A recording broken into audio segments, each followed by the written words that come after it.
Olá pessoal, tudo bom? Hoje nós vamos falar sobre essa obra aqui, a Ilíada, tá? A Ilíada, ela é um poema que possui 15.693 versos. Ela foi escrita por Homero, ela narra a guerra de Troia, tá? A guerra dos aqueus contra Troia. Troia era uma cidade localizada na atual Turquia, tá? Existem várias cidades da época que tinham o nome de Troia, e todas elas se localizavam na Turquia, na atual Turquia. Então, não se sabe exatamente qual dessas Troias teve participação ativa na assim chamada Guerra de Troia, registrada na obra Ilíada. A Ilíada, ela narra vários episódios dramáticos da vida humana, como o rapto de Helena, por exemplo. Uma das coisas mais interessantes que nós podemos salientar sobre a obra Ilíada é exatamente Tétis. Tétis é a deusa do mar, que ela tinha a fisionomia de uma mulher, mas do ventre para baixo era como se fosse um peixe. Então essa Tétis, ela acabou criando a nossa atual figura da sereia, tá? É interessante isso porque as sereias, originalmente, elas eram águias. Tinham a aparência de uma águia, tinham a aparência de uma ave com rosto humano. Mas a Tétis, por algum motivo, alguém acabou pegando a imagem da Tétis e chamando a Tétis de sereia e conferindo às sereias aquela fisionomia de uma mulher com a parte de baixo do corpo com a fisionomia de um peixe. A Tétis, ela era amada tanto por Zeus, que lembrando que Zeus era casado com Hera, então Zeus ele já tinha uma esposa, mas Zeus era apaixonado pela Tétis. Só que o deus Poseidon, que era o deus do mar, ele também era apaixonado pela Tétis. Ambos, Poseidon e Zeus, eram apaixonados pela Tétis. Era muito mais certo o Poseidon, né, se casar com ela, porque afinal de contas ela era uma deusa aquática e o Poseidon era o deus dos mares, né? Então seria melhor do que com Zeus, né, que era o deus do trovão, do raio, o chefe dos deuses, enfim. Mas nenhum dos dois quis verdadeiramente se casar com ela. Por quê? Porque houve uma profecia, né, uma profecia que dizia que a Tétis acabaria gerando um filho e que esse filho seria maior do que o próprio pai, né? Então, o Zeus, ele pensou consigo mesmo, bom, se eu me caso com a Tétis, eu tenho um filho com ela, esse filho vai me destruir, vai me tirar do trono e vai assumir o meu lugar. Então, não é uma boa ideia. O Poseidon pensou da mesma maneira, então ambos acabaram recusando a Tétis. Eles acabaram dando a Tétis em casamento a um homem chamado Peleu. Peleu era um homem velho, um homem idoso e já fragilizado. Então os deuses ao fazer isso, eles estavam querendo que o filho da Tétis fosse um mero mortal fraco, né, que fosse um pouquinho maior do que o próprio pai. E como o pai já era um homem idoso e fraco, então o filho da Tétis seria um homem normal, digamos assim. Só que aí ela acabou se casando com Peleu, né? E ela acabou dando à luz ao Aquiles. Aquiles, ele era um homem semideus, né? Ele tinha as características de Deus, porque era filho de uma deusa, né? Chamada deusa Tétis, mas ao mesmo tempo ele era um humano mortal, porque era filho de um mortal chamado Peleu. Então Peleu mais Tétis é igual a Aquiles.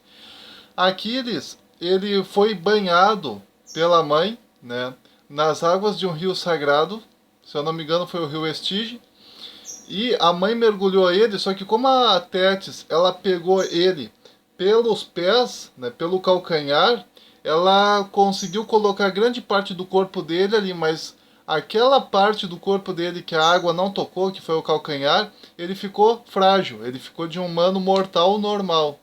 Então, aquela parte, caso ela fosse ferida, geraria uma hemorragia que mataria Aquiles. Então, o Aquiles ele podia ser acertado por todo tipo de arma que ele não morreria. Flecha, lança, espada, enfim, qualquer tipo de arma que você usasse contra ele, você não o mataria. Porém, se você atingisse o calcanhar de Aquiles, né, o calcanhar de Aquiles, você mataria ele na hora.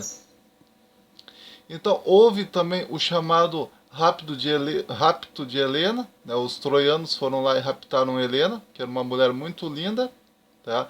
A Helena era esposa de Menelau, Menelau era irmão de Agamenon, e foi exatamente em decorrência deste rapto que ocorreu a Guerra de Troia.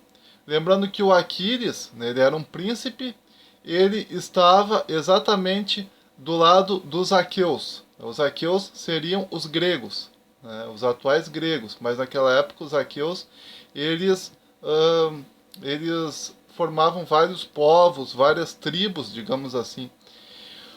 É interessante a facilidade de você recordar, porque aqueus começa com as mesmas três letras da palavra Aquiles.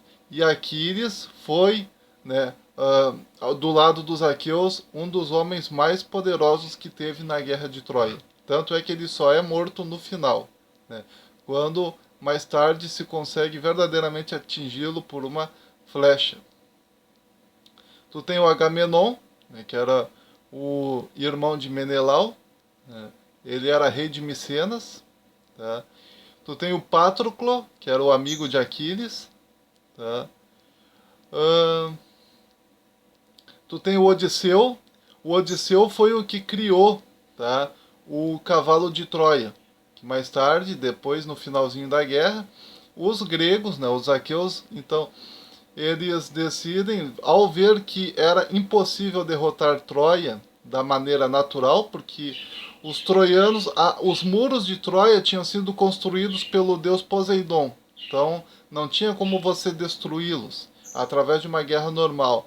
E para ajudar, os troianos tinham vários heróis auxiliando eles. E muitas vezes os deuses ficavam a favor dos troianos, horas os deuses ficavam a favor dos troianos, horas eles ficavam a favor dos gregos, dos aqueus. Então os gregos, sob a liderança de Odisseu, tiveram a seguinte ideia: vamos fazer um cavalo, vamos fazer de conta que nós fugimos, né? Vamos deixar aqui um cavalo e o nosso exército inteiro dentro do cavalo. Os troianos vão achar que verdadeiramente a gente fugiu, a gente se acovardou e fugiu. Vão colocar o cavalo para dentro dos muros de Troia e quando eles estiverem no alto da bebedeira, fazendo a maior farra, a maior festa, por acharem que nós fugimos e que a vitória é deles, enfim, nós que estaremos dentro do cavalo de Troia, vamos sair de dentro do cavalo e matá-los de surpresa. E os gregos que estiverem próximo a uma ilha, escondidos, irão sair daquela ilha vendo a fumaceira subindo de Troia e vão atacar Troia. Então a ideia do Odisseu era fazer uma espécie de sanduíche. Os gregos que estavam dentro do cavalo atacarem Troia de dentro para fora, e os gregos que estavam fora dos muros de Troia atacarem Troia de fora para dentro, e no final os dois grupos se unirem, né, causando uma mortandade terrível. E foi o que aconteceu. Tá? Foi o que aconteceu.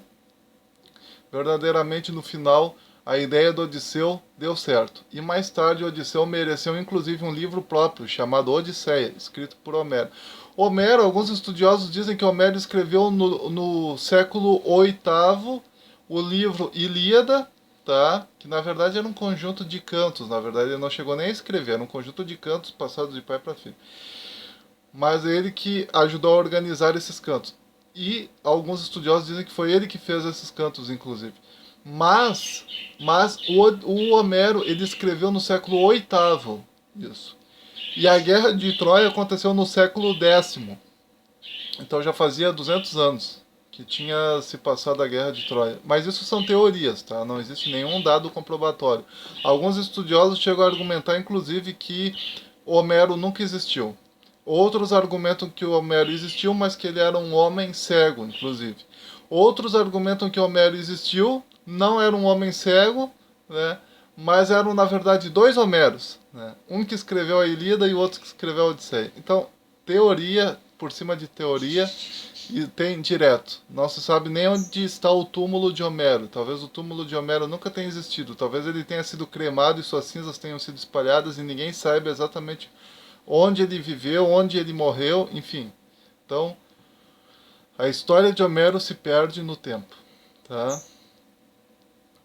Depois você tem o Heitor, né, do lado dos troianos. O Heitor ele era príncipe de Troia. Ele foi o melhor guerreiro troiano, tá? Ele matou o Patroclo numa batalha, achando que o Patroclo era Aquiles, né, porque usava a armadura de Aquiles. E no final, né, o Heitor é morto por Aquiles. Heitor é morto por Aquiles e Aquiles faz algo muito terrível para a época. Aquiles pega o corpo morto de Heitor e, ao invés de devolver o corpo morto de Heitor aos pais de Heitor para que eles deem um sepultamento digno, ele bota o Heitor, o corpo do Heitor estirado no chão, amarrado na parte de trás da carruagem do Aquiles, e o Aquiles cavalga ao redor do túmulo de Pátroclo o corpo morto de Heitor, né? E Aquiles deixa o corpo de Heitor ali para que as aves do céu comessem ele, no caso, né? Os corvos, enfim, comessem ele. Foi uma vingança de Aquiles, porque Aquiles gostava muito de Patroclo, e como o Heitor matou o Patroclo, o Aquiles, né, como uma forma de vingança, fez com que o corpo morto de Heitor circundasse ao redor do túmulo de Patroclo. Então foi uma coisa muito feia da parte de Aquiles, porque o Aquiles, naquela época, se você por acaso uh, se você por acaso fosse um grego, a coisa mais terrível que você faria com o corpo de um defunto seria profaná-lo. Tá? E a profanação na época era simplesmente você negar a ele um túmulo digno ou um sepultamento digno com rituais fúnebres dignos. Então, o que o Aquiles fez contra o corpo morto de Heitor foi algo bárbaro para aquela época, algo que era considerado uma ofensa terrível contra os deuses e contra o falecido e contra a família do falecido. Então, por isso que o Aquiles foi castigado, né? O Aquiles, uma das ideias do texto é exatamente essa, que o Aquiles, um dos motivos pelo qual Aquiles foi castigado, a ponto dos próprios deuses de alguma maneira ajudarem a flecha a pegar no calcanhar de Aquiles, foi exatamente por causa disso, por causa da impiedade do Aquiles. O Aquiles agiu como um homem ímpio ao negar a uma pessoa morta o seu sepultamento digno. Temos também a presença do Paris, que era um príncipe de Troia, né? Foi a fuga dele com Helena, porque o Paris ele foi até o reino de Menelau, né? E os dois estavam juntos, numa boa, os dois povos convivendo em paz. Só que o Aquiles, o Paris, melhor dizendo, ele se apaixona por Helena e ele sequestra Helena e leva Helena para Troia. Foi assim que começou a Guerra de Troia propriamente dita. Da parte dos troianos também temos o Enéas, né? O Enéas, ele era o primo do Heitor. O Enéas, ele é o personagem principal da obra Eneida, escrita por Virgílio, que nós também trataremos aqui. Então, quer dizer, foi uma guerra terrível, tá? Uma guerra terrível, uma guerra envolvendo deuses e homens, porque a ideia central, né, da guerra foi exatamente isso. Os deuses e os homens se envolveram. Tá? Uma das coisas mais interessantes é a deusa Hera, a deusa Atena e a deusa Afrodite disputando beleza, né, e colocando um mortal chamado Paris para decidir quem era mais bela. O Paris se decide por Afrodite e foi por isso que Afrodite permaneceu a favor dos troianos até o fim, né? Já a deusa Hera e a deusa Atena, né, elas odiaram a, a conduta de Paris e foi por isso que elas ficaram a favor dos aqueus. Interessante aí que a Afrodite foi que fez com que a Helena se apaixonasse pelo Paris e se deixasse sequestrar pelo Paris, né, e fosse levada para Troia. Porque a Helena era a mulher mais linda do mundo e a Afrodite já tinha prometido que daria para Paris a mulher mais linda do mundo se ele escolhesse ela como sendo a deusa mais bela, naquela disputa entre ela, Atena e Eras. E como a Helena era a mulher mais linda do mundo que existia naquela época, foi por isso, né, que a Helena se apaixonou pelo Paris. O Paris foi até o reino de Menelau, viu a Helena se apaixonou pelo Paris, porque a Afrodite mandou o Cupido lá bater lançar uma flecha no coração de Helena e fez com que a Helena se apaixonasse por Paris, e foi isso que causou toda a guerra. Então é uma obra fantástica, tá? É uma obra que vale muito a pena ser lida. Eu não vou falar tudo sobre essa obra, porque eu quero que vocês leiam essa obra. Então é uma obra que vale muito a pena ser lida, ser estudada, ser analisada, enfim, tá certo? Então compartilhe esse vídeo, dê o seu joinha, se inscreva, comente, divulgue, participe. Um forte abraço, até mais.